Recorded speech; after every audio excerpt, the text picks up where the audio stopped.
Hello and welcome to the latest edition of the GPVWC Podcast. My name is Phil Cullen and we are joining you here in the middle of April as we're going to look back at the two most recent Super League races which took part in the Red Bull Ring in Austria and the Hungaroring in Hungary. With me tonight is my regular guests of Nick Rowland, William Panisi, and we're joined also by Scott Bennett. Good evening, gentlemen. Evening. Hello. Yeah, so let's get straight into things and discuss the Austrian Grand Prix. Lucas Euler took victory for Midnight Motorsports and was actually a 1-2 for Midnight with Alex Cooper following home in second position. Third position went to Dave Carr-Smith for Norton Racing, which was rather impressive given the fact that he made an extra stop over his rivals and started from the back of the field after changing his tyre compound. But it was a race that was interesting for a number of other factors, which included what seems to be the most recent retirement from GPVWC of Lee Morris. So we're going to go straight over to that big news to William Panisi, boss of Norton Racing, who quickly sacked the driver shortly after the end of the race. Will, what happened? Well, without getting into too much detail, there's one thing that is, key when racing for Notion, which is whatever the situation is, you try to make it to the end of the race, and then we review and see what any problem could be. And I mean, we were still having a very good result.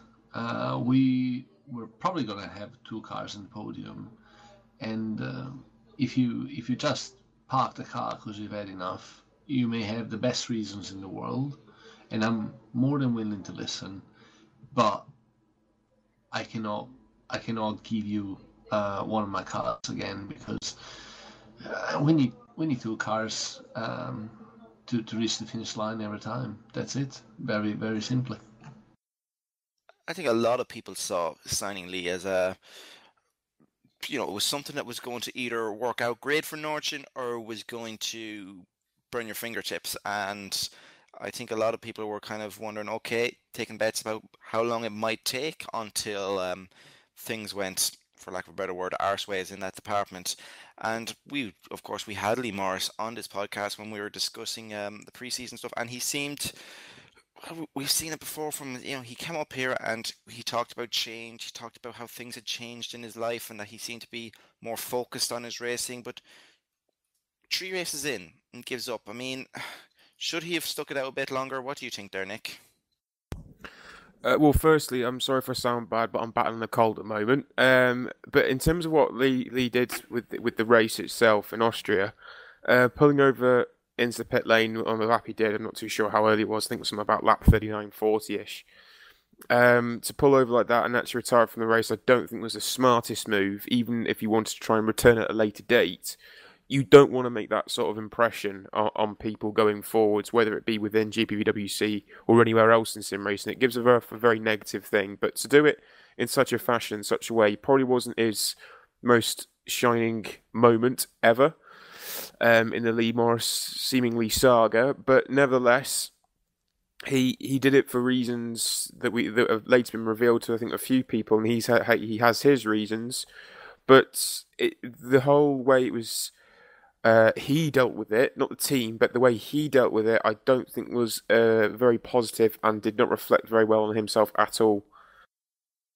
I'm just going to jump back here to Will. I mean, as a team owner, was there a hint that this could happen beforehand?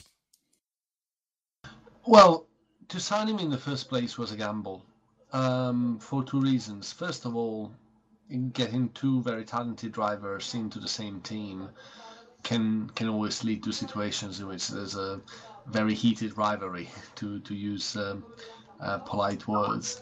On the other hand, we knew what Lee was like. We know it's a difficult character to control, and I mean, I tried.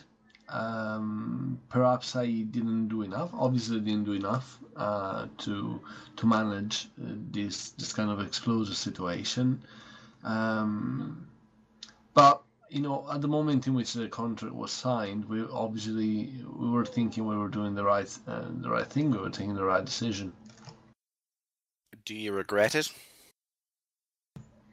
Well, considering it costed us almost £10 million for the grand total of 2.5 races, well, considering he hardly made it off the line in Australia. Well, yes, but, hindsight is a beautiful thing. She surely is. I'm just going to jump over to Scott here and say, Scott, we've seen this happen with Lee, and it's not the first time that we've seen Lee walk away from things when things, I suppose, he hasn't been happy, for lack of a better phrasing on things. I mean, we saw it last year when things went belly up with drag racing, and he took the decision when he saw that the team wasn't giving him that support, that he walked away from things. And Lee has always been one who's been rather vocal on things. But given this, how things have gone, do you think he's kind of burned his bridges? I think he may have done, especially with the fashion of this exit. I mean, with the Drake, he almost ran that team for quite a while. It was on its way down, and he stuck with it for a fair amount of time.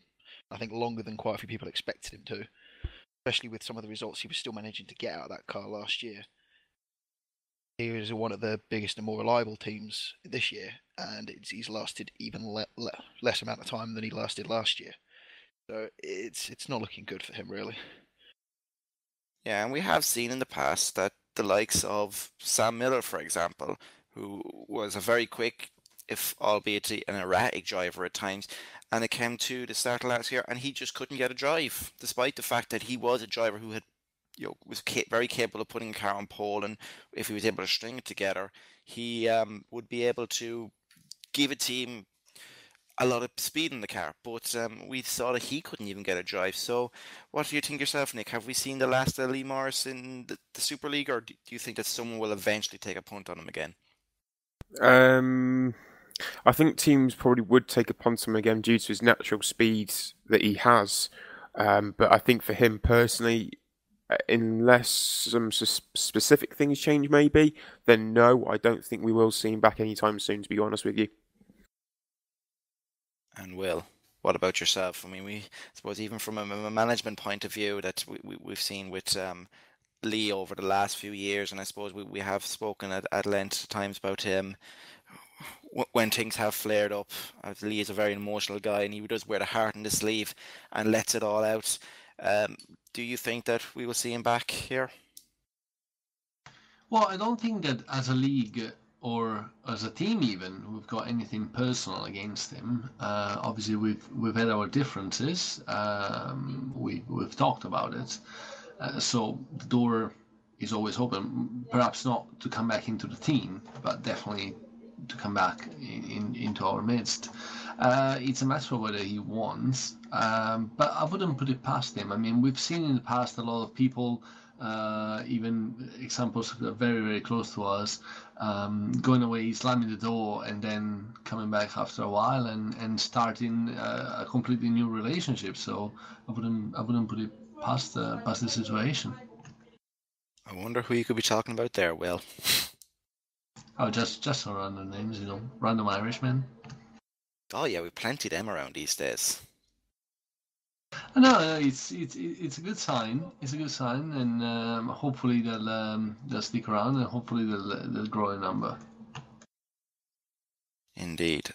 Now, I suppose that's one thing. That's the Lee Morris bit there uncovered, and obviously moving on with Norton, they announced soon after that they were going to be promoting Jordan Weeks from the Super Cup, and he would eventually drive for the team in Hungary. But we'll get to Hungary in a bit.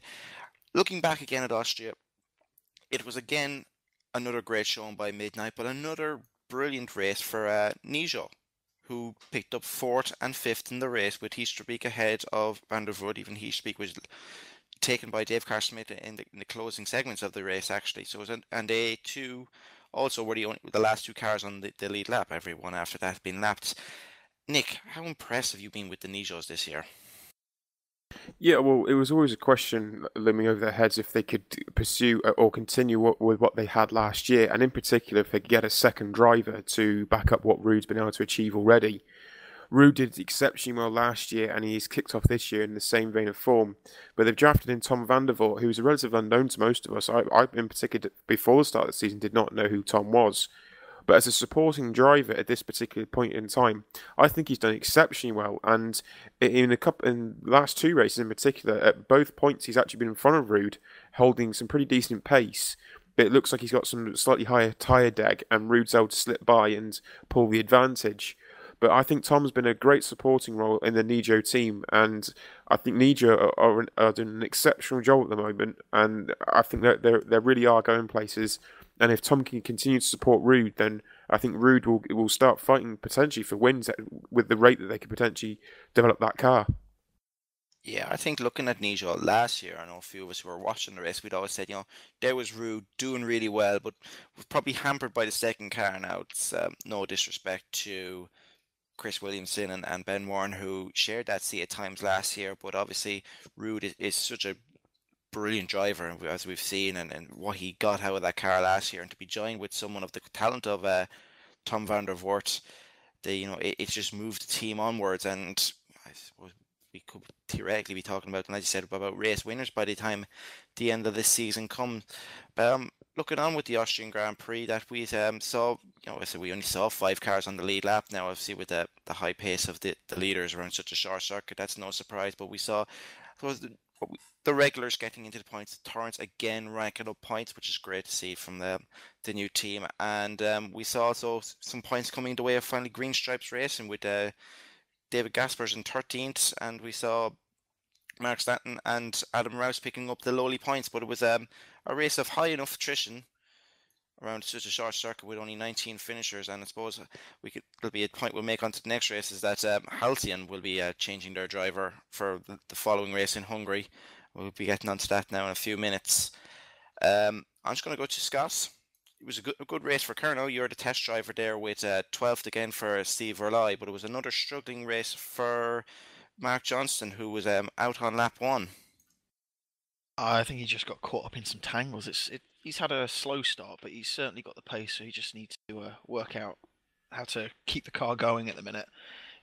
Definitely going to be there or thereabouts once he gets to grips with it. Steve's he's another one had a shaky start, but he certainly picked up again, even especially towards Hungary. But Kernel's starting to really get things together after quite a shaky start at Melbourne and Sepang. Do you find it, I suppose, as a team, to find that your team owner is driving for a different team? Obviously, Mark Wicks made his first start of the season. He was driving for the Super Cup, but has moved up now to back up the Super League as he's replacing Tom Parker in Woods Racing. So do you find it a bit weird to have your team owner actually driving for a rival team? Well, firstly, it's great to see Wicks back in the Super League where he really belongs. He's been there for as long as anyone can remember. But it's a bit weird when you do see a different coloured car and it's someone who's part of your team, either alongside you or in front of you, or in my unfortunate case, lapping me. But I think he's also had some unfortunate incidents where he actually got tangled up with a Kernau, an incident at the start of Austria. So it's unusual, but it's good to see him back in the Super League.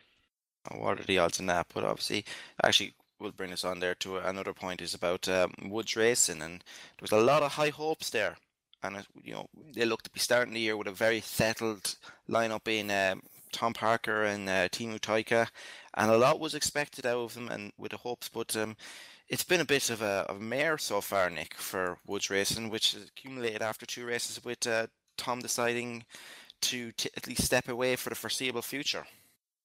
Well, firstly, obviously, it's very sad to see Tom step down from his seat.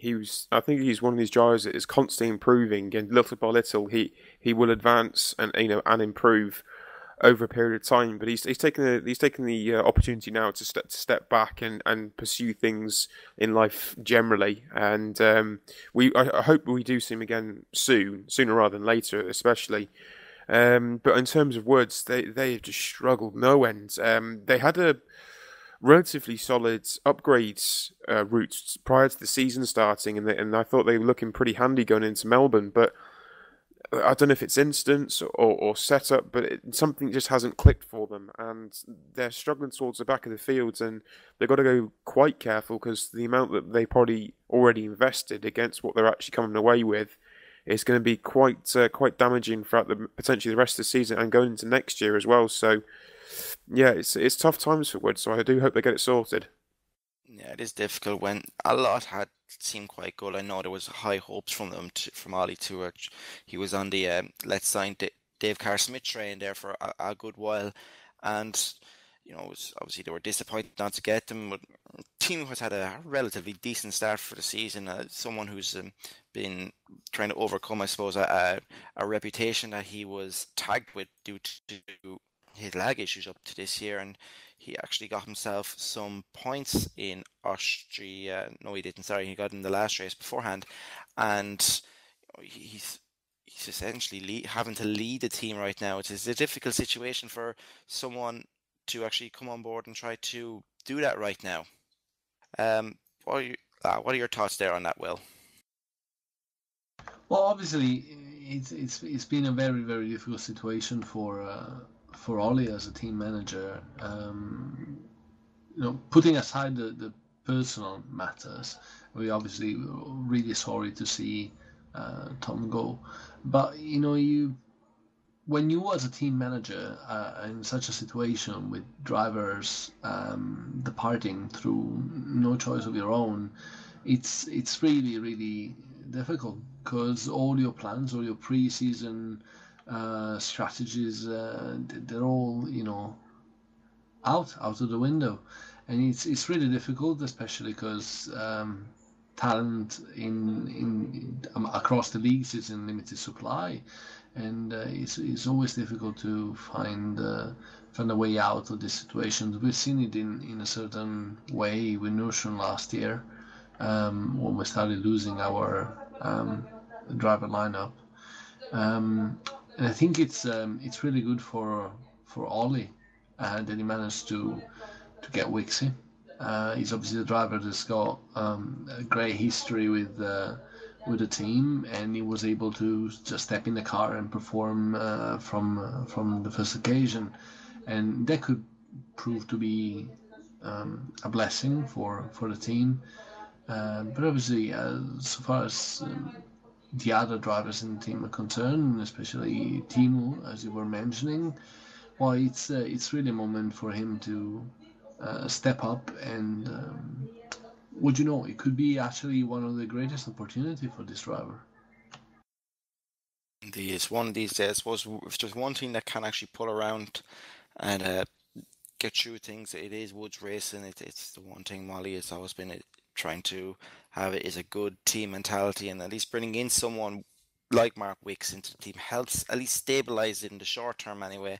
Obviously, Wicks is someone who's driven there for so long and a lot of experience both on and off the track, and it's something that hopefully will help the team going forward. Obviously, I did touch on it earlier, and I suppose if I got things right, we could be talking about it now, is go to the other business of driver change going forward, which was that James Shepherd, who was running away with the Super Cup title race up until this race, was to make his return to the Super League at Hungary, replacing me. I won't go too much because I'm not going to use this as a sounding board to get across my own points, but I suppose I'll be brief on it. A lot of the reasons for myself to step down is, I suppose, probably a lot to do with how Thomas found it. Is just having a complete lack of time to actually spend in what is a highly competitive Super League series that you cannot really just arrive and drive. I know there's probably a few guys who can, but I ain't one of them. And in a way, I found it was unfair to some of the other drivers that they didn't have, another driver out there who was actually capable of giving it all. We at Halcyon were pretty damn lucky to cross paths with James Shepherd at the right time. And I think James is a kind of driver who should be in the Super League, and obviously he returned to it at Hungary, driving my car. Nick, you've obviously were part of this deal because you had James as your test driver at the time, a reserve driver. How happy to have James Shepherd back in the Super League? Well, obviously, I know how good James is. I was the one that brought him into the league to start with, which some people may not like me for, but hey. But nevertheless, he's damn quick. He knows his way around a setup, and he learns very fast as well. So the fact, I believe one of the things as well is that you said that cross pass just the right time. I think he wasn't finding the challenge in Super Cup, and the opportunity came with Housen to go to Super League, and now he's taken it and grabbed it with both hands. And even from talking to him after that one race in Hungary, he already seems a lot happier. So I think the fact that James is now back in to Super League is only a positive thing for Super League, that there's another very, very competitive person in the field, but also for himself. And even for your team there, Phil, I think you may even become even more competitive than you already were. That is the hope. It's good to have someone who's said it gives someone, like you said, it's great to hear that he is happy. I haven't had a chance to really talk with James after Hungary, but it's that would be my opinion, I suppose. I'm a bit of a selfless bastard at times, and the idea of, like I said, I felt that I was probably holding someone from who genuinely wanted to have a proper go at it. Now, it's not said I didn't want a proper go at it, but I wasn't able to. Like, I'm not. So it's good to see, and it's good for the league. It's another strong driver that we could really do with. Now, we're going to go on there and have a look at the Hungarian Grand Prix. We saw Lucas Euler record back-to-back victories, which was actually a big one there for him, considering how bad of form he was when we were at Hungary last year. I recall him having a bit of a mare in that one, which included driving into a certain Welshman. And Dave Carr-Smith racked up yet another podium in second position, who went on a different tyre strategy at the start of the race and saw a massive bottleneck behind him for a good portion of the first bit, which kind of, I suppose, ruined a lot of people's strategies. And we'll be having Oscar Hardwick joining us now momentarily to discuss some bits and bobs like that. And we had Ruud Hiesbeek again scoring highly with another third position. It was also a race of rather high attrition, where we saw up to we only saw 16 finishers, and the other 9 or so cars all retired, which is, given the fact that we got into Sepang and the pure deluge of rain that we had there with so limited retirements, Hungary was definitely living up to its claim as the Monaco without barriers. Scott, what were your opinions there on Hungary? Well, it was certainly a difficult one to get the car working for. It's just quite bumpy. The curbs were atrocious in some of the places, just making the car a bit twitchy. And then the temperatures just threw in another curveball with such a huge gap between the pace of the options and the primes. It was certainly a difficult one, and Lucas has certainly shown that when it comes to the crunch, he's got the pace to be there. I'm just going to go over to Oscar, and welcome Oscar here. Nice to have you with us this evening. Thank you. Now, Oscar, you're someone who's just recently joined up in the league, and you took second position in the Super Cup race at Hungary there. Probably could have possibly fought for victory now, if not for a bit of a faux pas at the final stop. We saw very high tyre degradation at Hungary, and obviously we saw especially the difference between Lucas and Dave in terms of outright pace in that first stint, where we saw that Lucas was mightily quicker than Dave Carr-Smith, and we know on a good day that these two are reasonably matched. What do you really think was causing such a big variance in the tyres we haven't really seen so far this season? I think really just Hungary in general felt like a track that was low on grip, and in that instance the softer tyre has such a big advantage because it allows you to find some, whereas the harder prime tyre meant you physically were just sliding everywhere. The tyres would scrub and really didn't have the life that lots of people were expecting. I know from the runs that I did in the Super League car that the prime tyre just was not lasting as long as I expected, and it made the option such a better tyre to be using throughout the race. Yeah, and I think a lot of people ended up getting hurt then, with Dave running on the Harlow compound tyre for the first portion of the race, and then no one being able to get around him. I remember, Nick, you were covering the action on the broadcast at the time, and willing at the time, it was Tom van der Voort who was trailing Dave for the early portion of the race to actually try and make a move on him. Yeah, there were a couple of opportunities, and some of the drivers just didn't take even an attempted opportunity to well, it was only Jim Paresis towards the end of the torrent that made a move, but no one else really had a fair crack at the whip. Well, they did. There was opportunities. There was opportunities to try and take Dave, but no one's really seems to take that very bold effort. I really expected a lot more from drivers that were on the attack and wanting to pass Dave, fully knowing that they had better, somewhat cars, and all. But more than anything, everyone behind, for a good 10 drivers, all on the soft compound, or the option compound, and yet no one made any sort of attempt to get past Dave. And to be honest with you, that threw the entire race, and it allowed Luke to scamper away at the front, which, I mean, I'm not complaining about whatsoever, obviously, but it was disappointing somewhat to see that they weren't able to do it. Yeah, I know that Dave in his post-race said the fact that getting out the final corner was the most key thing, but people weren't even varying lines or trying something different to try and get past. It was only Jim that tried to make that happen, and I just found that a little bit disappointing, to be honest. Yes, it was actually. When you think about it, that Jim was really the only one who really got off strategy compared to the majority of the others. And going, but obviously we saw him nearly taking fifth at the end of the race as well. So it nearly did pay off for him in some regards. But again, I think I mentioned in Austria, it was another good race for Torrent Motorsports there. That another fourth, another sixth. They've just been chewing away at the points here and there, and lets them sit fourth position right now in the constructors' title. It's pretty good for a new team, wouldn't you say, Will? Well,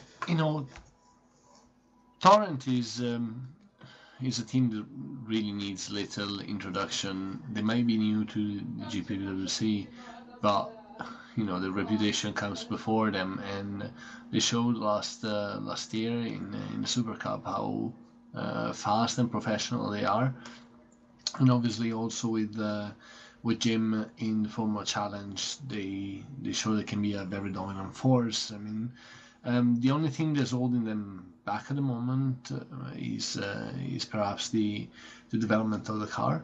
The fact that the budget compared to some of the leading teams in the Super League is kind of limited, and I think there's a real blessing for everybody else, because otherwise they would be really in there fighting for wins big time. So I'm not surprised. I'm pleased to see them do well, but I'm definitely not surprised to see them do well. Yeah, but just looking actually at the results, one team who actually had a proper messy event was Green Stripe Racing, the team which came second in the constructors race last year. Both guys retired within the first 3 laps of the race. Yeah, and they currently lie 9th overall, 11 points after 4 rounds. It's not a very good job, is it, Scott? It's not the greatest start for a team that finished second. I mean, they've lost the likes of Dave Carr-Smith, he's currently top in the Drivers' Championship, but it's still looking tight there. But for a team that's certainly got the resources built up from Dave's presence, 9th place in the Constructors is not where you'd expect them or like to see them standing right now.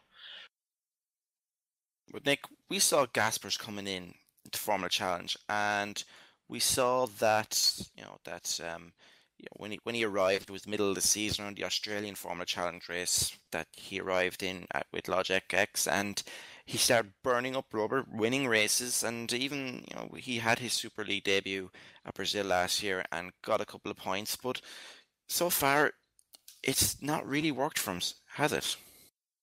Not really, no. I think Formula Challenge was slightly flattering for him in some respects. They're very, very short races as well in Formula Challenge. I don't think that truly reflected him as a driver necessarily. I think I said in the pre-season show the fact that he's more of one of these hot lap type of drivers, and that pure consistency throughout a race. It's just not quite there, and it doesn't click. It's not really blending as a unit and as a team.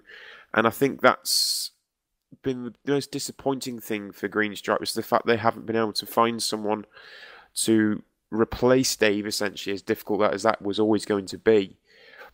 But even in qualifying, I thought he might have done even more in qualifying, but he really has been very, very quiet all throughout the season. Yeah, he's got 7 points on the board himself, and Christoph Liechtenstein has got 4. And I know we spoke in the preseason that we thought that Christoph might be the weak link in the team, given that, again, no disrespect to Christoph, but he's I suppose he's not up at the alien speed compared to what other drivers were, and I suppose what a lot of people thought we're going to be getting with Gaspers. So far there's only 3-point difference, and I suppose Gaspers was the man brought in, expected to place Dave Carr-Smith. He's with 7. Just to give you where Dave Carr-Smith is, he's got 86. There's a very, very big gap in there. But looking at the Hungarian results, it was another good race for Lewis Redshaw for Hawkeye Racing. 10th, more points for the man, but unfortunately it was a bit of a mixed bag for them with Bart DeVos having to retire from the race early on. It was one of a number of retirements, as I stated, that just seemed to have some technical issues on the track. Oscar, you're joining the team. How have you so far found that Hawkeye environment? It's a really, really good environment to work in, and both drivers put towards setups and have very different driving styles. It's good to sort of try and gel all of us together. I know me and Lewis originally came to a grinding halt practicing for Hungary just because we drive so differently, but we've actually managed to wear off on each other and improve each other's pace, and that meant going into, say, qualifying, he got absolutely everything out of the Hawkeye and did a fantastic job. And I think in the Dave train early on made a mistake, but still solid points from Lewis, and I think Bart was well on for solid points as well, had his computer not experienced the issues that it did. Just touching on your role now in Hawkeye, you obviously signed up for a tested reserve driver along with your Super Cup duties. Have you any plans to race throughout the season now, or is there any set strategy where they see you in the cockpit for a Super League race? Well, there's definitely not any specific races at the moment that, we've sat down and discussed, okay, you'll drive this one. I mean, with the reserve drive role, you only get 4 drives during the season, and we don't really, I almost drove at Hungary, but it's a case of you don't want to use them up. You never know when one driver is going to have their internet fail or computer break, and you might need to do 2 or 3 rounds in a row just suddenly off guard. So it's really important at the moment that we leave all of those 4 available drives open, as opposed to think about putting me into races because I might be more or less competitive than one of the other guys on the team, which at the moment, being new to the car, I don't think I am. Kieran Ryan, who picked up first points for Phoenix as well. It was another team that was expected to struggle throughout the year, so first points for him was well done on him. Although, Nick, he again kind of put himself in the spotlight for other reasons where we should be perhaps celebrating the fact of a great result for him. Yeah, it's good that he's got on the board with the points that he picked up, but particularly from our standpoint, the practice with David in particular, when he was in the practice session and before qualifying, there was an incident that happened there, and then throughout the race, the somewhat questionable choices of letting people pass under blue flags. Now, Kieran, I believe, has learnt a little bit. It's been reflected at the start of this season, but then this race he just seemed to not quite have it all together. So I think he's a guy that's definitely evaluated what he's done, but I think he just got a little bit wrong this time round, and it's reflected both in practice and in the race also. And speaking of people scoring their first points of the season, we touched on Jordan Weeks, who joined Norge now as the replacement for Lee Mars. He finished 13th, but he learned a rather important lesson with regards to engine management. He had to be pushed home actually by his teammates. Will, I'm sure you and the boys at Martex will be sitting down with Jordan and letting them know what exactly a rev limiter actually is on that car. Well, I guess it's a bit of a learning curve for everybody. It's new engines, it's new technologies, and obviously it was Jordan's first race. Sometimes to really appreciate the limits of a certain piece of technology, you have to break them and see how long it can support you. And I think it's given us a very good understanding of exactly what you can and cannot do with the engine. I was happy Jordan got some points in the end with a 13th place, because he had driven a great race, and he was really gutting to see him on the verge of retirement. Well, and then retiring from the race. It was completely undeserved, especially when the first race of your new career in the Super League. But definitely, it's given us a lot of good indications over the limits of the engine and what we can do with them. Yeah, I imagine Hungary is actually in somewhat a little bit like Australia. I found Australia when I raced there that because of the nature of how quick the small circuit is, that you were actually slamming down to your gears quite a bit, and you can run that engine rather close to the limit. And we'd seen a number of people actually at Australia blow up, and it's probably the one thing that probably at Super Cup level you can push that engine quite a bit more than what you can actually at the Super League. So that's our look there at the Austrian Grand Prix and the Hungarian Grand Prix. We're going to have a quick look towards the next two races. Next up, we are going to be in Spain, the Circuit de Catalunya for the Spanish Grand Prix, and we're going to be follow that one up by what's surely going to be a rather big talking point will be the IP Forge Monaco Grand Prix at, of course, Monaco. Long range forecasts, Scott, I think you've looked at them already. What are we kind of expecting weather-wise for Barcelona? Well, I was talking to Dave about it earlier, and it seems we've come up with some unusual forecasts, with one of us finding forecasts where it could be hot and wet. But a couple of forecasts that I personally found was it's going to be slightly warmer than Hungary, but it should in theory be dry, but at a reasonable temperature, so the tyres might not take as much of a beating as people expect, or hope. Yes, I heard one person mention Sepang-like weather. I don't think we want that, do we, though? If it's wet, it might not be quite so bad for the tyres, but I know if it's that hot and that dry with the long sweeping corners, people are going to have nightmares managing the tyre wear there, especially as quite a few people struggled around the quite cold Hungary circuit with the tyres not lasting anywhere near as long as people thought. So if we're kind of looking in that kind of weather range, Oscar, how many stops do you reckon we could be making if we are going to be seeing maybe a high level of wear around that circuit? Well, from the limited testing that I've done so far, which is a rare thing for me to say, it seems as though the track itself is a lot grippier than Hungary, so rear tyres should be fine, but it wasn't rear tyres that were the problem, it was the front. So if you get a hot track, then you may well see a lot of people struggling with the softer tyres and making them last, particularly through the fast turns, which I believe are turn 3 and turn 8. I'm happy to be corrected on that one, though. But they're going to destroy tyres if you've not got the right downforce setup in any league. And I guess if you get it wrong and you're in Super League, you're going to be making 3-4 stops, as we saw back at Hungary. I hope you don't mind me chipping on this one, but speak for yourself on the tyre wear around Hungary with the fronts wearing. I know there was a couple of us that were struggling horribly with the rear tyres towards the end of the practice session. So we never know what to really expect.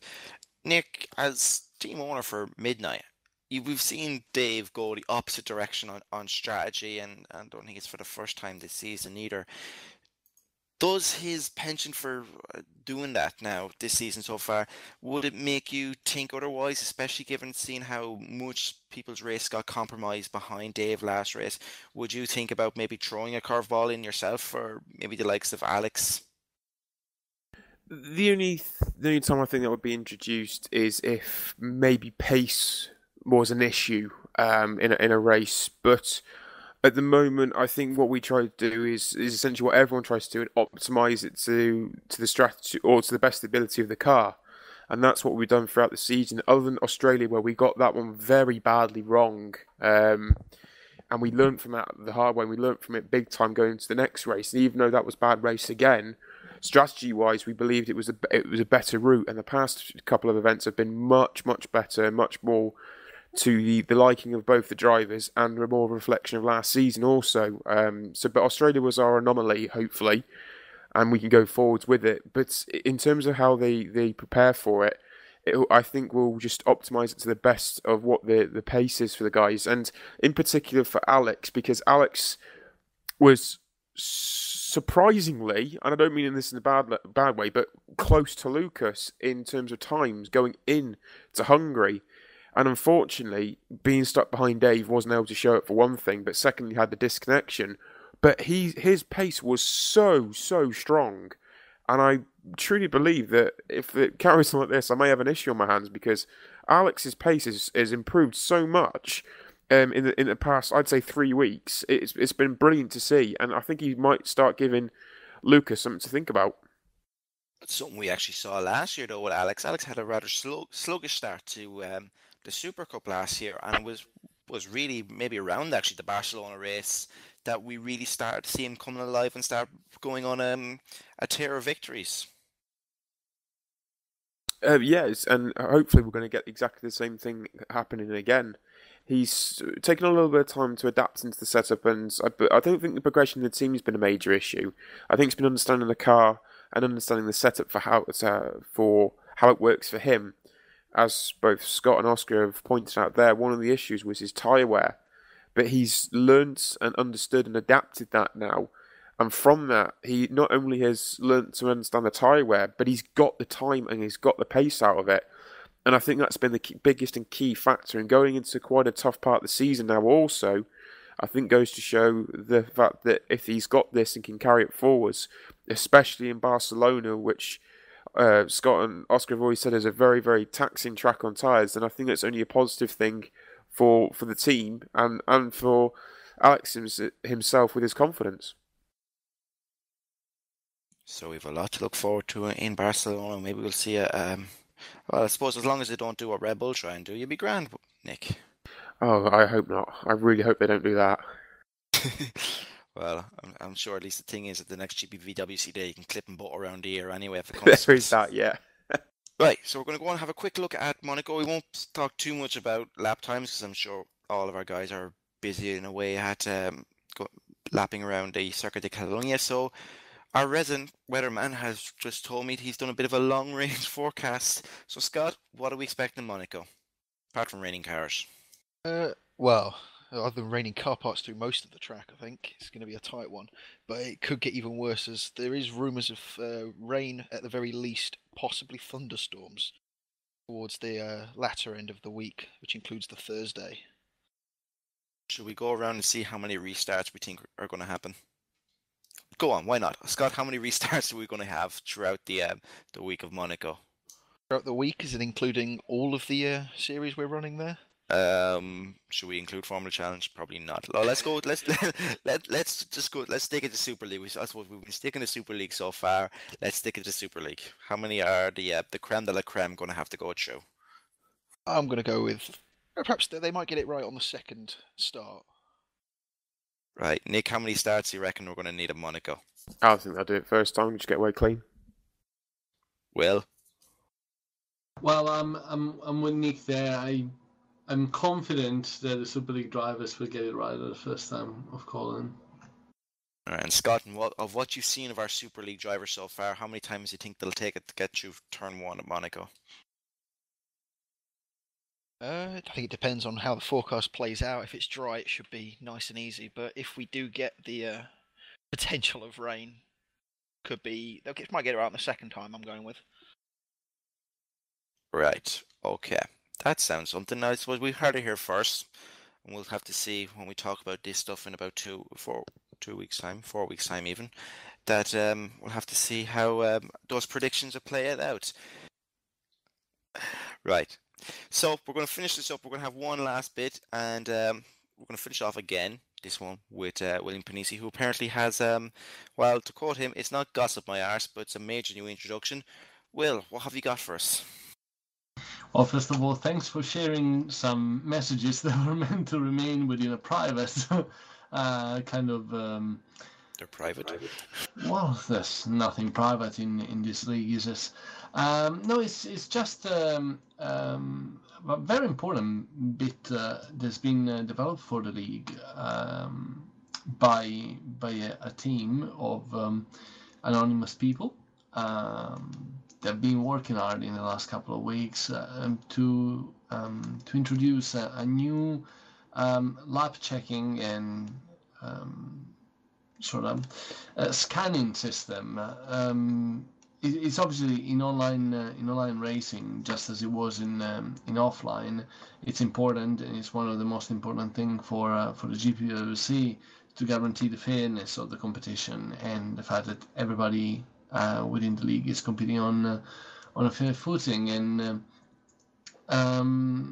we've just decided to develop and introduce this new scanning tool that's been tested already during last week's event, tested successfully.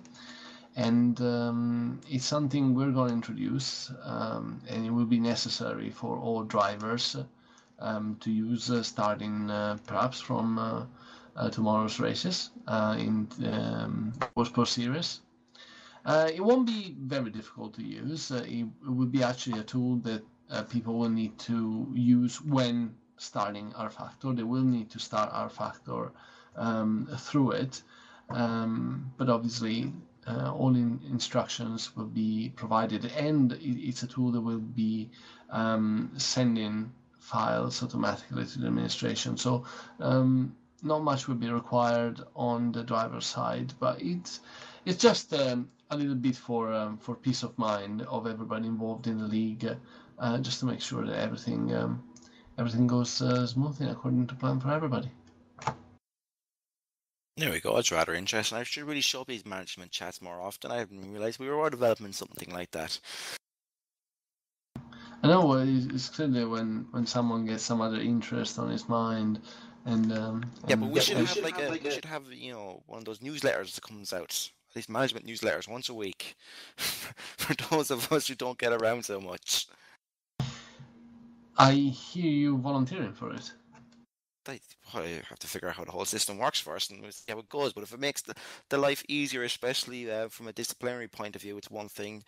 It's a tough job that we have here. That's probably something that we are somewhat understaffed in, and we've a small dedicated group of team who work their arses off in the off time, and I don't think anyone actually realizes just how much effort is actually put into looking into incidents and organizing stuff and making sure that, to keep the racing that we see out there relatively clean. Now, I know we see some incidents on stream and we say, oh my God, we wouldn't like to see that. But obviously we've seen a system so far that's been developed over the last year and a half, and it is coming good. We have caught out people with it, and obviously it is a lot of hard work. So anything that makes that life easier, thank you, Will. I think hopefully it's going to be one that's going to work really well for us.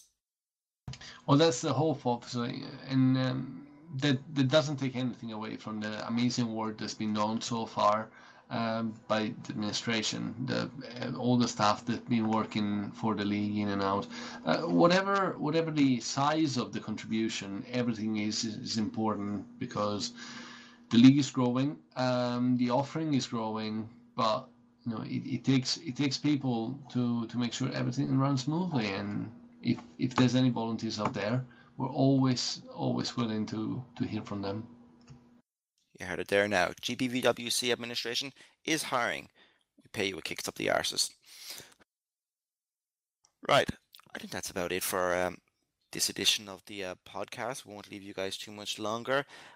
Just to finish up by saying that if you want to get involved, if you found us here on YouTube or elsewhere, please visit us at gpvwc.com and sign up at the forums and check what's going out.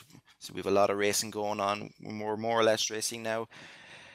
There'll be something on every week, whether you're interested in fast single seaters or in a bit of tin top action or even a bit of GT racing. We have a bit of everything going on right now.